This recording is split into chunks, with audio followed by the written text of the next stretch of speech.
আমাদের প্রতি বছরের মতো মাঘী পূর্ণিমায় যেমন উৎসব হয়, এবছরও আমরা ভর্তি হয়েছি, কিন্তু আমরা আরো আগের রবিবার 25 তারিখ থেকে আমাদের এই উৎসব শুরু হয়ে গেছে। আমরা 7 দিন ব্যাপী ভাগবত পাঠ আপনারা শুনছেন এবং এখানে একটা সেই ভাগীরথী তীরে হয়তো সেই আগের পুরো পরিবেশ সৃষ্টি করা যায়নি, কিন্তু আমরা চেষ্টা করি সেই পরীক্ষিতের যেমন ভাগবত শুনেছিলেন সেই পরিবেশ ভাগীরথী তীরে আনার প্রতিবারে চেষ্টা করি। আমরা অনেকটা সফল হই, হয়তো আপনাদের মনোরূপ ততটা সফল হইনি, কিন্তু এখানে সেই যে স্মৃতি এবং সেই যে আধ্যাত্মিক বন্যা বইয়ে দেওয়ার চেষ্টা করি এবং অনেকটাই হচ্ছে আপনারা আনন্দ পেয়েছেন। আজকে আমাদের এই অনুষ্ঠানে হচ্ছে আমি স্বাগত জানাই হচ্ছে রামকৃষ্ণ আশ্রমের অধ্যক্ষ হচ্ছে নিরন্তরানন্দজি মহারাজকে এবং বিজ্ঞানানন্দ তীর্থ মহারাজ। উনি অনেক সেই সুদূর কোথা থেকে এসেছেন। আপনারা দেখছেন যে বাগীশানন্দ মহারাজ, বিজ্ঞানানন্দ মহারাজ, হরানন্দ মহারাজ, ইনারা খুব কষ্ট করেই এসেছেন, কারণ প্রত্যেকেরই অনেক বয়স হয়েছে, কিন্তু তারা এসেছেন, আসছেন কারণ কি না হচ্ছে এখানে এই যে আধ্যাত্মিক ভাবে একটা বন্যা বইয়ে দেওয়ার জন্য। এমনকি আমরা জানি যে মেনকার পিতা মেনকাকে বলেছিল, নানা রূপ দেখে বলেছিল তুমি আমাকে ব্রহ্মজ্ঞান দাও। তখন তিনি বললেন যে বাবা তাহলে তোমাকে সাধুসঙ্গ করতে হবে। তিনি স্বয়ং দেবী হয়ে বললেন যে ব্রহ্মজ্ঞান আত্মজ্ঞান লাভ করতে হলে সাধুসঙ্গের প্রয়োজন। এতটাই এটা গুরুত্বপূর্ণ এই সাধু সঙ্গ। এটা হচ্ছে আমাদের ভগবানের নৌকা। আমরা সেই নৌকায় আজকে পা দেব এবং আমরা আশা রাখি অনেকটাই এগিয়ে যাব আমাদের যে লক্ষ্যের পথে, ব্রহ্মজ্ঞানের পথে, আত্মজ্ঞানের পথে এবং ঠাকুরের ভাব অনুযায়ী সর্বধর্ম সমন্বয়ের পথে। এই বলে আমি আমার ছোট্ট বক্তব্য শেষ করছি। এখন অনুরোধ করব প্রধান অতিথি শ্রীমৎ স্বামী বাগীশানন্দজি মহারাজকে তার মূল্যবান বক্তব্য পেশ করার জন্য।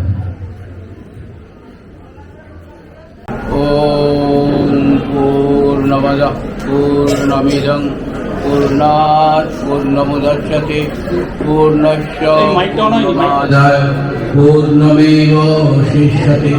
ওম শান্তি শান্তি শান্তি। হরি ওম তৎসৎ। শ্রীরামকৃষ্ণার্পণমস্তু।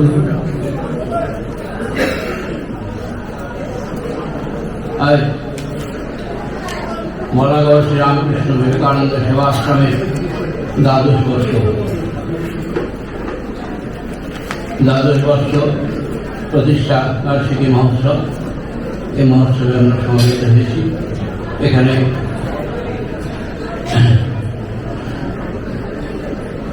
আমরা ঠাকুর মা স্বামীজিকে প্রণাম জানিয়ে আমরা পূর্বরাজ্যের কিছু কথা।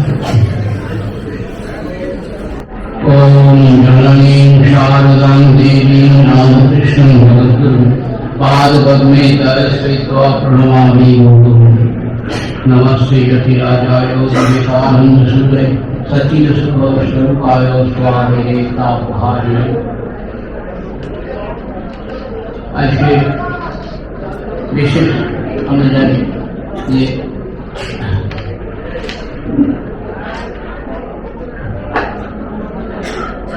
যার পূর্ণ আবির্ভাব দিয়েছি পরমপূজ্যপাদ পরম ভাগবত বন্দনীয় ভূতানন্দজি মহারাজের। তাকে আমরা একটু প্রণাম করব। না তার ধ্যানে চিঠি বলা হয়েছে ধর্মতত্ত্ব নিরীক্ষণ হস্তাবলম্বন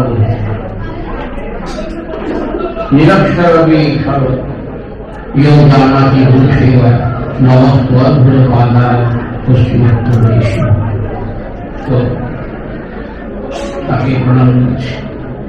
আজকে উপবিষ্ট যারা যিনি এসেছেন আমাদের গোলাপ শ্রীরামকৃষ্ণ মঠ থেকে, তাঁর এখানকার অধ্যক্ষ মহারাজ এবং সেই সাথে আর যত সাধু মহাত্মারা আছি সকলকে আপনার অত্যন্ত আমাদের আন্তরিক ভক্তিপূর্ণ নারায়ণের জানাচ্ছি। উপস্থিত ভক্তদেরকে আমার প্রীতি নমস্কার, ভালোবাসা জানাচ্ছি।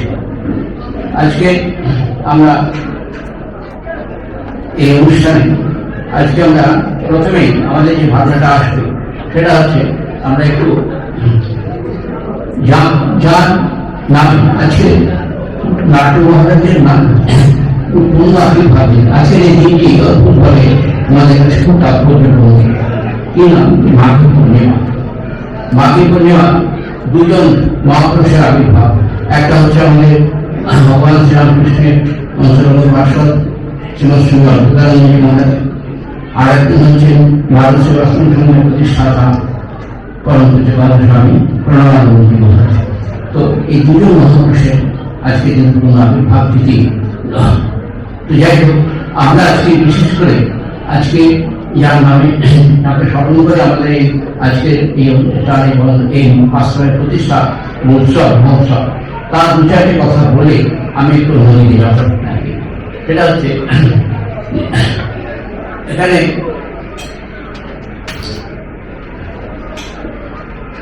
পূজ্যপাদ লাটু মহারাজের সম্বন্ধে আমরা বলবো। লাটু মহারাজকে বলা হচ্ছে স্বামী অদ্ভুত আনন্দ মহারাজ। অদ্ভুত আনন্দ মহারাজ সত্যিই অদ্ভুত। আমরা যখন বলি যে শ্রীরামকৃষ্ণ কোনো মিরাকেল করেছেন, তো আমার মধ্যে মনে হয় যে শ্রীরামকৃষ্ণের মিরাকেলটা যদি আমাদেরকে খুঁজতে হয় তাহলে ওরকম টুকটাকের মধ্যে গেলে চলবে না। একটা অসাধারণ মিরাকেল। দুটি জিনিস আমরা দেখতে পাচ্ছি। এক হচ্ছে পরম পূজ্যপাদ আমার বলবো ভাগবত, সত্যি তিনি ভাগবত একজন ভাগবত। তিনি হচ্ছেন আমাদের এই লাটু মহারাজ, আর আরেকজন হচ্ছে আমাদের আমরা দেখবো যে ভক্ত গিরিশচন্দ্র ঘোষ। ভক্ত গিরিশচন্দ্র এবং লাটু মহারাজ, এই দুটি হচ্ছে মানে আমার ব্যক্তিগত ধারণা যে এর চেয়ে বড় মিরাকেল আর কিছু নয়। এখন ওই গ্রুপ ব্যাংকে বুদ্ধমান যাকে বলা হয়, সেই গ্রুপ ব্যাংক বুদ্ধমান হয়ে গেছে। আর লাটু মহারাজের অদ্ভুত, সত্যি অদ্ভুত সৃষ্টি শ্রীরামকৃষ্ণের। আমরা তার কথা দু চারটে না বললেই নয়। আছে আমরা একটু বলতে চেষ্টা করি আর কি। আমরা জানি যে তিনি তৎকালীন বিহারের ছাপড়া জেলা তিনি জন্মগ্রহণ করছেন। কি পরিবারে না, পরিবারটা খুব খুব অত্যন্ত সাধারণ পরিবার ছিল। না আছে শিক্ষা, না আছে দীক্ষা, না আছে সংস্কৃতি, না আছে বিদ্যার পরিণত, অর্থের পরিণত, কোনো কিছুই কিন্তু নেই। এরকম একটা পরিবারে যেখান থেকে ভাবা যায় না যে একজন মানুষ উঠে আসছে। সেই রকম একটা পরিবার যেখানে কিন্তু কোনো কিছুই পরিণত নেই। সেই ছাপড়া জেলা লাটু মহারাজ তিনি ওখানে তার জন্ম। তবে হ্যাঁ, একটা কথা আছে আমাদের যে জন্ম হোক যথাযথা, কর্ম হোক ভালো। জন্ম হোক যথাযথা, কর্ম হোক ভালো। তো আমরা দেখবো পরম পূজ্যপাদ লাটু মহারাজের জীবনে কত সুন্দরভাবে সেটি ফুটে উঠেছে। তিনি জন্মালেন একটা দরিদ্র, একটা অশিক্ষিত, একটা অপান্তেয় একটা সমাজের মধ্যে জন্মে। সেখান থেকে কি হলো না, তার অন্য কষ্ট সেখানে। তার বাবা কি করলেন যে কখন কলকাতায় এলেন, কি করলেন যে খাটবেন, থেকে টুটে খেতে হবে তো। আচ্ছা, তার লাটু মহারাজ যে বালক তখন কি করবেন ওখান থেকে, তো চল কোথাও নিয়ে যায়, কোথাও আড়ি 5 মাস খাটবি, যা পেটে ভাত খাতা হবে। বললো অবস্থা পেটের ভাত কথা হবে, পেটের ভাতের জন্যই তাকে নিয়ে আসা। পেটের ভাতের জন্য এই ভক্ত রামচন্দ্র দত্তের বাড়িতে এসে, রামচন্দ্র দত্তের বাড়িতে এসে তিনি চাকর খাট, কিরম ভাই বরমাস খাটা, একবারে এটা এই মানুষটা যে আমরা আজকে যাকে লক্ষ লক্ষ মানুষ যাকে পূজা করছি শ্রীরামকৃষ্ণের অন্তরঙ্গ পার্শ্বরূপে, হ্যাঁ, যিনি এখানে আবাহন কাল ধরে তিনি আমাদের কাছে পুজো পাচ্ছেন, এটা কিন্তু আন্তরিক, এটা আমরা ভাবতেই পারি না। যাই হোক, তাতে তার টাকা নিয়েছে, রাখবেন নামজন, তিনি ওখানে থাকতে আরম্ভ করলেন। আই মাস থাকেন, ঠাকুর থাকেন। একদিন রামচন্দ্র বলছেন তোকে একদিন দক্ষিণেশ্বরে নিয়ে যায়। দক্ষিণেশ্বরে নিয়ে এসেছে। তো দক্ষিণেশ্বরে ঠাকুরের কাছে নিয়েছেন। ঠাকুর দেখুন যখনই কিন্তু জহর চেন, একটা কথা আছে না, সেই যখনই জহর চেন ঠিক দেখেই কিন্তু সঙ্গে সঙ্গে ঠাকুর বলছে ও বাবা এ তো আমার ঘরের লোক বাবা। হ্যাঁ, রামচন্দ্র রাম তুমি এই ছেলেটিকে আমাকে দেবে? রামচন্দ্র বলছেন প্রভু আপনার সেবায় যদি ছেলেটা লাগে তো আমি তো ধন্য মনে করবো। আচ্ছা তো ঠিক আছে, আজ থেকে আপনার কাছে এই ছেলেটি থাক। এই দক্ষিণেশ্বর সাধুর সঙ্গে কি গুণ, এই হচ্ছে কথা। এখানেও একটা ব্যাপার আমরা পাঠ করব। তখন তো আমরা জানি না লাটু মহারাজ হবেন, অদ্বৈত অদ্ভুতানন্দ মহারাজ হবেন, আমরা কিন্তু জানি। আমরা জানি এটা চাকর পেতে এসেছেন তিনি, কিন্তু সাধু সঙ্গে কি গুণ, এই হচ্ছে গুণ। যে সাধু সঙ্গে গুণে কি হল, লাটু মহারাজ ধীরে ধীরে ধীরে ধীরে দেখা গেল তার আমূল পরিবর্তন, তার কিন্তু তিনি লেখাপড়া তো শিখতে পারলেন না। লেখাপড়া কোনোদিন কিছু শিখতে, একেবারে নিরক্ষর। এটা নিরক্ষর তিনি ওই অবস্থা কিন্তু লেখাপড়া শিখতে পারলেন না। ঠাকুর চেষ্টা করেছিলেন তাকে লেখাপড়া শেখানোর জন্য। হাসি কথা, ঠাকুর তখন বলছেন তুই বল ক, আর যতবার ক বলতে বলছেন শালা আমি ভেবেছিলাম আমি এক মুখ্য, এখন দেখছি আমার থেকেও তুই মুখ্য। কি মজার ব্যাপার। হ্যাঁ, আমার থেকেও তুই মুখ্য, আমি তো মুখ্য ঠিক আছে, তুই আমার থেকেও মুখ্য। তুই ক বলতে পারলি না, আমি ক বলতে পারলাম, তুই কল করে তুই ক্যা করছিস। যাক লেখাপড়া কিছু হবে। আমরা এই প্রসঙ্গে একটা কোনো কথা বলবো। জগৎগুরু আদি শঙ্করাচার্যের একই শিষ্য, আমার যদি মেমারি স্লিপ না করে থাকে সেটা আমি বোধহয় ঠিক করছি, হস্তামলক বলে একজন শিষ্য ছিলেন। চারটে প্রধান শিষ্যের মধ্যে একজন প্রধান। তিনি কিন্তু ওইরকম ছিলেন, তিনি সবাই জানতো তার গুরু ভাইরা যে এ কোনো লেখাপড়া হবে না, এ লেখাপড়া বিদ্যা নেই, এ আছে আছে আমাদের যেহেতু তাদের গুরু ভাই জগৎগুরু শঙ্করাচার্যের কাছে তিনি রয়েছেন, কিন্তু না জানি শাস্ত্রচর্চা, না জানা লেখাপড়া কিছু জানা না, এর অবস্থা। তো কিন্তু তার কিন্তু গুরু কৃপা, ওই সাধু সঙ্গ করে গুরু কৃপায় তার তিনি একজন যে টোটকাচার্য ইত্যাদি চারজন শিষ্য। তো সেই চারজন শিষ্যের মধ্যে তিনি অন্যতম একজন। আমরা ভাবতে পারি এটা কি শুধু গুরু কৃপা হয়েছিল। এই কারণে আমরা দেখবো যে পরম ভগবান শ্রীরামকৃষ্ণের ঠাকুর হচ্ছে লাটু মহারাজ ধীরে ধীরে কি বলেন না, লাটু মহারাজ কিন্তু ধীরে ধীরে একেবারে দেখা গেল তাকে আমরা দেখছি যে একজন অন্তরঙ্গ পার্শ্বদ হলেন এবং একজন সমাজবান পুরুষ হলেন। এবং সমাজবান পুরুষ হয়ে তিনি অসাধারণ জ্ঞানের অধিকারী হয়েছিলেন, সমাজবান পুরুষ হয়ে। এবং আজকে কোটি কোটি লক্ষ লক্ষ মানুষের পুজো পাচ্ছেন। আমরা শুধু এখানে নয়, সেই অদ্ভুতানন্দ মহারাজকে আমরা পুজো করছি। মায়ের প্রতি তার খুবই ভক্তি ছিল, ভালোবাসা ছিল। আমরা এই আজ বিশেষ করে আমাদের তাহলে এও কিন্তু সম্ভব। আমাদের যেটা ভাবতে হবে যে লাটু মহারাজ কিন্তু লাটু মহারাজ অদ্ভুতানন্দ হয়েছিলেন, সেই অদ্ভুতানন্দ মহারাজ ঠাকুর কি করেছিলেন ঠিকই, কিন্তু এটাও কিন্তু সম্ভব আমাদের। এটা এই সম্ভব, এই অসম্ভবকে তিনি ঠাকুর সম্ভব করে এই আমাদের এটি করেছিলেন। তো আমরা এই কয়েকটি কথা এটা আমি বললাম। তো আজকে আমরা বলবো যে দু চারটি কথা আবার ঠিক আছে 15 মিনিট হয়ে গেছে। হ্যাঁ, আমরা আজকে একটু কথা বলবো, সেটা হচ্ছে ভগবান শ্রীরামকৃষ্ণকে। এটা আমরা কথাগুলো পড়তে গিয়ে দেখি যে ঠাকুরের জীবনী পড়তে গিয়ে আমরা যেটুকু আমরা মনে হয় আমাদের, সেটা হচ্ছে কি শ্রীরামকৃষ্ণকে ভগবান শ্রী চৈতন্য মহাপ্রভুকে আমরা কি বলি, নাম অবতার। এটা সবাই আমরা জানি, সেটা বলার দরকার। তিনি ছিলেন নাম অবতার। তো প্রেম অবতার, ঠিক আছে, প্রেম অবতার তো সবাই, অবতার মানেই তো প্রেম। তো নাম অবতার, তাহলে মহাপ্রভু নাম অবতার শ্রীরামকৃষ্ণকে আমরা কোন অবতার বলতে পারি? এটা ব্যক্তিগত কথা আমি বলছি। সেটা হচ্ছে শ্রীরামকৃষ্ণ হচ্ছেন সমন্বয় অবতার। সমন্বয় অবতার। ঠাকুর বলছেন যে যে সমন্বয় করে সেই লোক, যে সমন্বয় করে সেই কিন্তু লোক, সত্যিকার তিনি কিন্তু লোক। তো হ্যাঁ, শ্রীরামকৃষ্ণ নিজের জীবনে, নিজের সাধনায়, নিজের কর্মে তারা দেখিয়েছেন কিভাবে সমন্বয় করতে। এই সমন্বয়টি বিশেষ না, আমরা তাকে বলি যে সর্বধর্ম, প্রণাম করছি, সর্বধর্ম সমন্বয় রামকৃষ্ণ জয় জয়। জয় রামকৃষ্ণ, রামকৃষ্ণ রামকৃষ্ণ জয় জয়। জয় সর্বধর্ম সমন্বয় রামকৃষ্ণ জয় জয়। সর্বধর্ম সমন্বয় তিনি করেছিলেন। সর্বযোগ,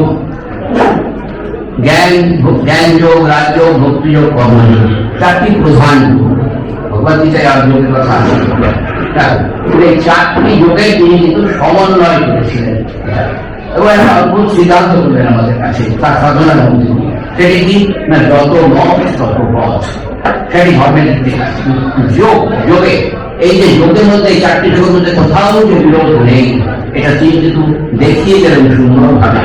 এটা সর্ব সম্প্রদায়, সমস্ত সম্প্রদায়ের মধ্যে সমন্বয় করলেন, বলেন সব মতই পথ, যত মত তত পথ বললেন। সমস্ত সম্প্রদায়, সমস্ত সম্প্রদায় করলেন, সর্বমতের সমন্বয় করলেন, সর্বযোগের সমন্বয় করলেন, সর্বপথের সমন্বয় করলেন, সর্বোপরি সর্বধর্মের সমন্বয় করলেন। এবং কিরকম না, সর্বধর্মের, আমরা সর্বধর্মের সমন্বয়টা আমরা দেখি যে ঠাকুর হিন্দু ধর্মে যেগুলি আছে, হিন্দু ধর্মের দুটি বিশেষ দিক, বৈষ্ণব মত আর একটা হচ্ছে শাক্ত মত। তো শাক্ত মতে তিনি যেমন দীক্ষা নিয়েছিলেন, সব ট্রিটি করেছিলেন এবং সেখানে সাধন সাধন সমস্ত করলেন। সেখানে বৈরাগী তেমনি অদ্বৈত মতের সাধন করলেন বৈরাগী ব্রাহ্মণীর কাছে। এটা হচ্ছে আবার দেখা যাচ্ছে যে তিনি এখানে প্রতাপুরীজি তার সেখানে তাকে অদ্বৈত মতে তাকে এ করলেন। আচ্ছা, বৈরাগী ব্রাহ্মণীর কাছে সাধন হয়ে রাখা। তো আমরা হিন্দু মতের বিভিন্ন শাখায় তাকে আমরা দেখলাম তিনি সাধন করলেন। আচ্ছা, তারপরে বৈষ্ণব মতের সাধন, তিনি সব মতের সাধন দেখা যাচ্ছে, হিন্দু ধর্মের সব গ্রুপ হল। তারপরে ঠাকুর বলছেন, এটা অদ্ভুত কথা আমাদের কাছে মনে হয়, এরকম আমার ভয় নেই, বলছেন তার ইষ্টদেবী ভবতারিণী মাকে যে মা, মুসলমানরা তোকে কিভাবে দেখে আমায় দেখিয়ে দে। তাহলে মুসলমানরা কেন কালী পুজো করে নাকি না, কালী সাধনা করে, তাকে সাধনা করে না, কোনোই করে না। মুসলমানরা কেমন করে তোকে দেখে দেখিয়ে দে, এটা অদ্ভুত আবদার ঠাকুরের মায়ের কাছে। মুসলমানরা কি করে দেখে তোকে দেখিয়ে দিয়ে প্রথম বলেন। হ্যাঁ, আমরা দেখলাম সত্যি ঠাকুর মা তিনি কি করলেন, মা তাকে যা নির্দেশ করে আমরা জানি না, তবে আমরা দেখতে পাই, বাস্তবে দেখতে পাচ্ছি যিনি ইসলাম ধর্মে, তিনি সুফি সম্প্রদায় একজন সাধুর কাছে, তিনি সুফি সম্প্রদায় একজন সাধুর কাছে দীক্ষা নিলেন ইসলাম ধর্মে দীক্ষা নিয়ে ইসলাম ধর্মে সাধন করলেন। তুমি বলা হচ্ছে যে তিনি ইসলাম নবী করে যেমন নামাজ পড়ে, তারপরে সেই সময়টায় তিনি মুসলমানরা যেমন খাবার খায়, পেঁয়াজ রসুন ইত্যাদি করে, সেইগুলো মুসলমান বাবুর্চিকে, তিনি মুসলমান বাবুর্চিকে যে রান্না করেছিলেন, সেজন্য মাঝে মাঝে আমাদের যখন জিজ্ঞেস করা হয় মহারাজ শ্রীরামকৃষ্ণ হিন্দু ছিলেন না মুসলমান ছিলেন, এটা বলা কিন্তু আমার তো মনে হয়। কি করে বলবো হিন্দু ছিলেন না মুসলমান ছিলেন? কিন্তু মুসলমান ধর্মের দীক্ষা নিয়ে কিন্তু তিনি মুসলমান হয়ে গিয়েছেন। তারপর তিনি আবার কনভার্ট করেছিলেন, এরকম কিন্তু কোনো খবর নাই আমাদের কাছে। হ্যাঁ, কিন্তু এই তাহলে তিনি মুসলমান ধর্মের দীক্ষা নিয়ে ইসলাম ধর্মের সাধন করেছিলেন এবং শেষে তিনি হযরত মুহাম্মদের দর্শন পেয়েছিলেন, ভগবান যীশু খ্রিস্টের তিনি দর্শন পেয়েছেন। এবার প্রধান ধর্মগুলো তিনি সাধন করে দেখলেন, প্রত্যেকটা দিকে তিনি কিন্তু সিদ্ধি লাভ করলেন এবং সিদ্ধি লাভ করে দেখলেন যে দেখো আলাদা বলে কিন্তু কিছু নেই, সব ধর্মই সত্য এবং যত মত তত পথ, এই কাজ এটা হয়ে গেল। এখন তাই তথাপি আমরা এবং এই জন্যে আমরা তাকে বলি, আমার সময় কিন্তু হয়ে গিয়েছে, আমি একটু সময় নিয়েছি তাপসদার কাছে। সেটা হচ্ছে যে এখানে একটি রবীন্দ্রনাথের একটি ঘটনা মনে হচ্ছে আমি ঠিক বলছি, বহু সাধকের বহু সাধনার ধারা, এটা আমরা পড়া শুনেছি। হ্যাঁ, ধ্যানে সেথায় মিলিত হয়েছে তারা। এই লাইনে যখন আমরা দেখি কি বলছে, বহু সাধকের বহু সাধনার ধারা, ধ্যানে সেথায় মিলিত হয়েছে তারা। কোথায় মিলিত হয়েছে? না শ্রীরাম কৃষ্ণকে মিলিত হয়েছে। যে যেখান থেকে সাধনা করুক না কেন, যে যেখান থেকে সাধনা করছেন, সমস্ত সাধনায় কিন্তু all roads lead to Rome, একটা কথা ছিল একসময় ইতিহাসে বলা হতো, all roads lead to Rome। তা সত্যিই তাই যে সব রাস্তায় রোগীকে পৌঁছিত রোমান সিভিলাইজেশনের কথা। তো এখানে তো এই যে হচ্ছে একটা কথা। তথাপি আমি এখানে এ করবো, আর কি কথা বলবো, এই সমন্বয় করলেন শ্রীরামকৃষ্ণ, সমন্বয় অবতার তিনি। আর রামকৃষ্ণ কথা বলতে কি না, এখানে এখানে আমি বলবো যেটা সমন্বয় গ্রন্থ, সমন্বয় শাস্ত্র গ্রন্থ, সমন্বয় ধর্মী শাস্ত্র গ্রন্থ। রামকৃষ্ণ কথামৃতের মধ্যে সব ধর্মের কথা আছে, সমস্ত ধর্মকেই নিয়ে আসা হয়েছে এবং সব ধর্মকেই কিন্তু গুরুত্ব দেয়, কোনো ধর্মকে কিন্তু ফেলে দেওয়া হয়নি। এটা আমি যেটুকু এই কথামৃত পাঠ করে আমার যেটা মনে হয়েছে, বাস্তবে যদি সমন্বয় ধর্মী ধর্মগ্রন্থ বলতে হয়, শাস্ত্র গ্রন্থ বলতে হয়, তাহলে অবশ্যই রামকৃষ্ণ কথামৃত। আর সর্বশাস্ত্রময়ী তিনি বলি, তাহলে সেটাকে ভগবত গীতাকে আমরা জানি, কারণ গীতার সর্বশাস্ত্রময় গীতা, সেখানে সব শাস্ত্রে কথা। রামকৃষ্ণ কথামৃত লিখেছে যে শুধু সর্বশাস্ত্রের কথা আছে এটা নয়, এখানে সেই সঙ্গে কি আছে না সর্বশাস্ত্রের কথা আছে না, সেটাকে সমন্বয় করা হয়েছে রামকৃষ্ণ কথামৃতের মধ্যে সমস্ত কিছু কথা। আমরা চেষ্টা করছি এটা যে এই জন্য আমরা এটা দেখবো যে রামকৃষ্ণ কথামৃত, আজকে রামকৃষ্ণ কথামৃতই আমাদের একমাত্র পাঠ্য এই জিনিস কথা, কারণ সেখানে সব ধর্মের কথা, সব ধর্মের মানুষ সেখানে পড়তে পারে, সব মতের মানুষ সেখানে সেটাকে আশ্রয় করতে পারে, সব পথের মানুষ সেটাকে আশ্রয় করতে পারে, নির্দ্বিধায় আশ্রয় করতে পারে। এই জিনিসটা এটা আমার মনে হয়েছে। কথা আপনি সব কিছু বললেও পরম কিছু ভালো এখানে তো আমাদের স্বামী, আমাদের স্বামীজির শিষ্য পূজ্যপাদ স্বামী বিরজানন্দ মহারাজ, তিনি একটি কিন্তু কথা বললেন এই শ্রীরামকৃষ্ণের স্তব করতে গিয়ে। আমরা সেটা অনেকেই পড়েছি, সেটা শেষে কথাটা আমার একটু মনে আছে যে তিনি কি বললেন শ্রীরামকৃষ্ণকে, বলছেন সিদ্ধ সর্ব সম্প্রদায় সম্প্রদায় বর্জিতম। এতক্ষণ আমি কথা বলা হচ্ছে না, সিদ্ধ সর্ব সম্প্রদায়, কিন্তু সম্প্রদায় বর্জিত। তাহলে রামকৃষ্ণ কোন সম্প্রদায় যুক্ত নাম না, সম্প্রদায় বর্জিতম, তিনি কোন সম্প্রদায় যুক্ত নন, তিনি সব সম্প্রদায়ের মধ্যেই তিনি আছেন, সকলের মধ্যে আছে। অথচ তিনি জানেন না তিনি সিদ্ধ সর্ব সম্প্রদায় সম্প্রদায় বর্জিত, এটা এই করছেন। তো আমি বক্তব্য শেষ করবো, কিন্তু আমাদের আরেকটু সময় নেবো। কেন সময় নেবো? তো এটা হচ্ছে কথা, আমি ভক্ত, এখান থেকে বৈষ্ণব ভক্তি আমি কাজ থেকে পরিবার এখানে ক্যাশকাম আমাদের প্রণামী ছিলেন আছে। তো তিনি আমাকে একটা দুটো জিনিস আমাকে জিজ্ঞেস করছেন, মডেল এই দুটো নিয়ে আমার কি করা আছে, যা যদিও এটা খুব এক্সটেন্সিভ, অনেক কিছু বলতে হয়, খুব সংক্ষেপে বিষয়ের কথাই বলবো আমি। সেটা হচ্ছে তিনি জানতে চাইছেন যে প্রেমা ভক্তি কি করে লাভ করা চায়। প্রেমা ভক্তি ঠাকুর বলছেন কথামৃতে, প্রেমা ভক্তি রাগা ভক্তি, এটা কি করে শুদ্ধা ভক্তি, এই প্রেমা ভক্তি কি করে লাভ করা যায়। তো আজকের দিনে প্রথমে প্রেমা ভক্তি কিন্তু কলিযুগের একমাত্র আশ্রয়স্থল, এছাড়া কোনো ভক্তি নেই।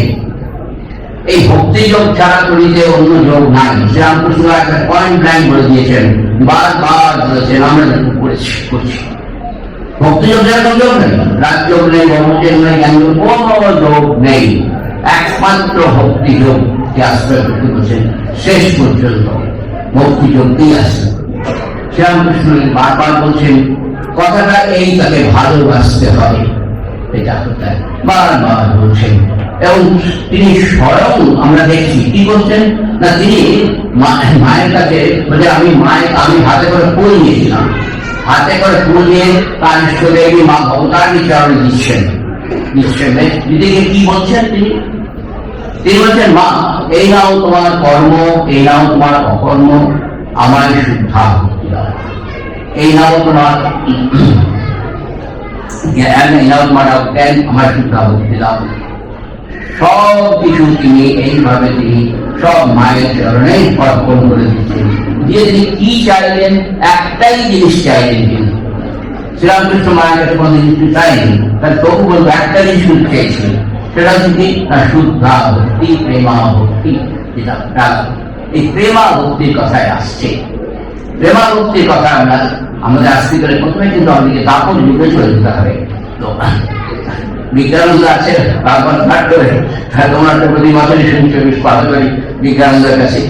তো দাপট যুগে যে শেষের যে সিদ্ধান্ত, শেষের সিদ্ধান্তে বিশেষ করে আমি বলবো যে যেখানে ভগবান শ্রীকৃষ্ণ উদ্ধবকে দ্বাদশ অধ্যায় একটু মনে করছে, তো সেখানে তিনি কিন্তু সেখানে যে উপদেশগুলো দিচ্ছেন, সেই উপদেশগুলো কিন্তু দ্বাদশ যুগে এখানে যে উপদেশগুলো দিচ্ছে সেটা কিন্তু দাপট যুগের জন্য নয়। আমরা মনে হয় দাপট যুগের কথা মানে কোন যুগে আমি বাঁচতে চাচ্ছি না, সেগুলো কিন্তু দাপট যুগের জন্য নয়। সেগুলো কোন যুগের জন্য না, কিন্তু দাপটের শেষের সিদ্ধান্ত এগুলো হচ্ছে সমস্তটাই হচ্ছে কিন্তু কলি যুগের জন্য। ভগবান শ্রীকৃষ্ণ উদ্ধবকে পরিষ্কার করে দিয়ে দেবেন। যখন তবে প্রশ্ন হচ্ছে যে কলি যুগে মানুষ কোন ধর্মকে আশ্রয় করে থাকবে, এটা প্রশ্ন, কোন গ্রন্থকে আশ্রয় করে থাকবে, সবাই কোশ্চেন। তখন ভগবান বলছেন কি না কলি যুগে মানুষ কি না ভাগবত ধর্মকে আশ্রয় করে থাকবে।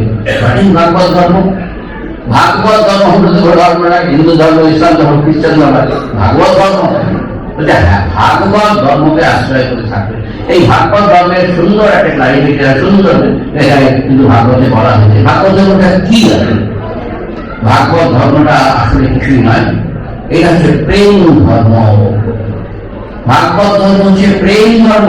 এটা সর্ব সমর্পণের ধর্ম, সর্ব সমর্পণ, এই হচ্ছে ভাগবত ধর্ম। তো প্রেম ধর্মের কথা তিনি ওইভাবে বলে গেলেন যে আশ্রয় করে থাকবেন। আমি আর এসে এগিয়ে আসছি তাড়াতাড়ি না, যাই হোক, আমরা দেখলাম এরপর অনেক দিন কেটে গেছে, দাপট যুগ শেষ হয়ে গেছে, কলিযুগ আরম্ভ হয়ে গেছে, ইত্যাদি ইত্যাদি সমস্যা চলছে। এখন দেখা গেল ভগবান কি চিন্তা করছেন, যারা ভাগবতের এটা হচ্ছে, আমি সেখানে কিছু করবার চেষ্টা করছি। ভগবান চিন্তা করছেন যে এই যে কলিযুগ আছে, কলিযুগে তো ধর্ম এক পাদ, সত্যযুগে 4, ত্রেতায় 3, তারপরে 2, কলিতে 1 মাত্র, 4 না, 1 সিটি ধর্ম। তবে এই 1 সিটি যেগুলো ধর্ম, সেখানে সত্যি কিন্তু একটা ব্যাপার ঘটবে, যে সেখানে বেশিরভাগ মানুষ কি হবে, যে কিন্তু কি হবে, যে সেখানে অধর্মই বেশি, 12 ধর্ম, 4 ধর্ম। তো এই যে 4 যেগুলো ধর্ম, মানুষ এই সীমিত সংখ্যক মানুষ কাকে আশ্রয় করে থাকবে, কোন ধর্মকে আশ্রয় করবে এবং কিভাবে চলবে ইত্যাদি ইত্যাদি, কোন গ্রন্থকে আশ্রয় করবে বলা হচ্ছে। সেখানে ভাগবত কথা, সেখানে বলা হচ্ছে শ্রীমদ ভাগবতকে আশ্রয় করবে। তো আমরা দেখলাম যে হ্যাঁ, কলিযুগে এই আশ্রয়, এই ধর্মকে, এই গ্রন্থকে আশ্রয় করবে এবং এই ধর্মকে আশ্রয় করবে। তো আমরা দেখলাম যে যখন ভগবান চিন্তা করছেন যে কলিযুগে যখন এই অবস্থা হবে, তখন কলিযুগের মানুষকে বাঁচতে গেলে কি না বিধিবাদীয় ধর্ম, অর্থাৎ রিচুয়ালিস্টিক রিলিজিয়ন, রিচুয়ালিস্টিক, এরা করতে হবে, সেটা করতে হবে। একটু আগে আমাদের বিজ্ঞানন্দ ছিল, মুকুন্দামার 3 কথা হচ্ছিল আর কি। তো রিচুয়ালিস্টিক ধর্ম কি করতে হবে না, এটা এইভাবে পুজো করতে হবে, এইভাবে গণনা করতে হবে, এইভাবে মুক্ত করতে হবে, যত আচার অনুষ্ঠানগত ধর্ম। ধর্মের দুটো দিক আছে, একটা হচ্ছে স্পিরিচুয়াল আর একটা হচ্ছে রিচুয়ালস। তো রিচুয়ালসটা হচ্ছে কি, যে আচার অনুষ্ঠান। তো এই আচার অনুষ্ঠান মতো ধর্ম, এর দিকেই কিন্তু মানুষের ঝোঁক বাড়বে। এটা কি করতে হয় আর কি করতে হয় না, এটা হচ্ছে ওই যে সবই বলে না, জলের গ্লাসটা বাঁহাতে ধরবো না ডান হাতে ধরবো, এই ধর্ম হচ্ছে তোদের এইটা। ধর্ম কি আর তোদের আছে রে বাপ, ধর্ম তোদের হাতের হাঁড়ি আছে। কথা হচ্ছে যে এই এই যে আচার অনুষ্ঠানগত ধর্ম, এই দিয়ে কিন্তু মানুষের কোনো কিছু ধর্ম লাভ হবে না। এই যে হলো বা বিধিবাদীয় ধর্ম, দুর্গা পুজো করতে হয় করতে হবে, কালী পুজো করতে হয় করতে হবে, এই ভগবানের নারায়ণ পুজো করতে হয় করতে হবে, এই যে জিনিসগুলো করে গেলাম, ভাবলাম আমি বিরাট ধার্মিক হলো, আমার ধর্ম লাভ হচ্ছে না, এটা হবে না, এর দ্বারা হবে না। তাহলে কি দ্বারা হবে? ভগবান চিন্তা করলেন যে একমাত্র সম্ভব প্রেম ধর্ম দিয়ে, প্রেম ধর্মের দ্বারাই কিন্তু এটি সম্ভব। তাহলে ভগবান শ্রীকৃষ্ণ চৈতন্যের আবির্ভাবে যে কথা আমরা শ্রী চৈতন্য চরিতামৃতে কবিরাজ গোস্বামী যেটা লিখছেন, আমরা নিশ্চয়ই পেয়ে যাব, এটা বাংলাকে হয়তো তোমরা পড়ে থাকবে। সেখানে কিন্তু পরিষ্কার করা হচ্ছে যে এই যে প্রেম ধর্মটা তার আবির্ভাবের কারণটা কি? একদিন প্রথম আমরা অন্তর্গ কারণটা অনেকগুলি আছে আমরা জানি যে রাধাভাব, রাধার প্রেমের বিরহ, সেটা কি? ভক্তের বিরহ বেদনাটা কি, সেটা কি? ভক্ত কিভাবে ভালোবাসে তার প্রেমটা কি, ইত্যাদি এসব অনেক কিছু আছে। একটা কথা আমি এখানে শুধু উল্লেখ করবো, সেই কথাটা হচ্ছে এই যে আমরা দেখব যে এই যে প্রেম ধর্ম ব্যতিরেকে জগতে কোনো জীবের কোনো উদ্ধার নাই, প্রেম ধর্ম ব্যতিরেকে জগতে উদ্ধারের কোনো উপায় নাই। ভগবানকে চিন্তা করলেন, তাই তিনি কি করলেন না জগৎকে প্রেম ধর্ম শেখাবার জন্য তার আবির্ভাব, প্রেমাভক্তি শেখাবার জন্যই শ্রীকৃষ্ণ চৈতন্যের আবির্ভাবের অন্যতম কারণ হিসেবে চিহ্নিত হয়েছে প্রধান প্রেমাভক্তি। এটা কারণ এছাড়া জীবে কোনো উদ্ধার নেই।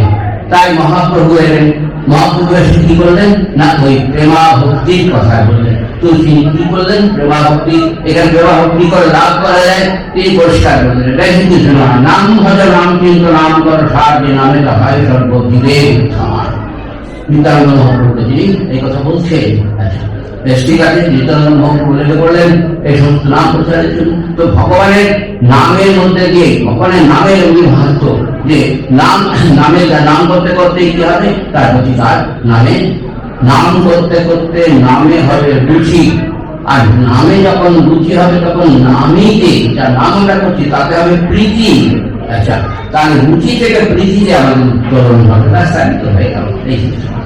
তো এইভাবে দেখা যাচ্ছে যে এই যে আমরা প্রেমাভক্তি এইভাবে আমরা করতে পারি, এবং ভাগবতে অবশ্য প্রেমাভক্তি লাভ করবার অনেক কথা বলা হয়েছে।